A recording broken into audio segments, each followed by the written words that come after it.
The MESSAIAH.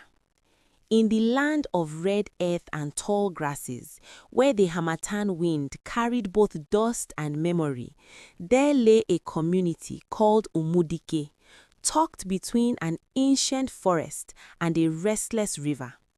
Umudike was an Igbo land, old as the Iroko trees that watched over it, a place where stories were not written but remembered, where wisdom passed from mouth to ear like sacred fire. At dawn, the women sang to the soil as they planted yams and cassava. At dusk, the men gathered beneath the Ogba tree to speak of harvests, ancestors, and the future yet unborn. Life once followed the rhythm of drums and seasons until fear came and broke the beat. The terror arrived without a face. At first, it was whispers carried by travelers. Villages burned in the north, farms abandoned in the east, strange gunmen who spoke no known tongue. Then one night, the whispers became thunder.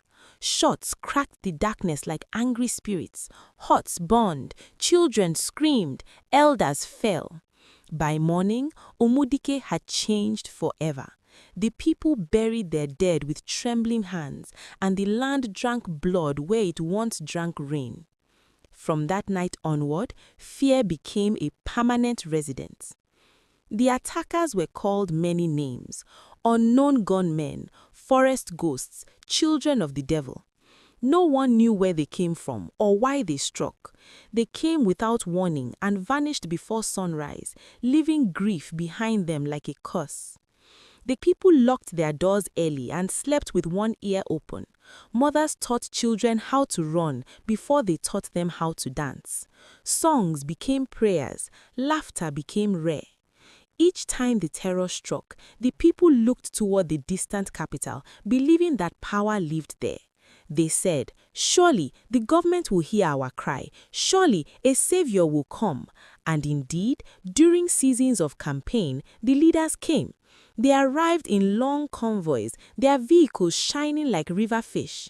They wore smiles and spoke soft words. They promised security, protection, and peace.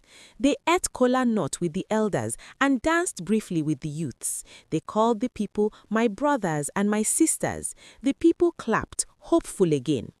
But after elections, silence returned. The leaders disappeared into their offices. The promises evaporated like dew under the sun. When the gunmen returned, no soldiers came. When villages burned, no justice followed. The people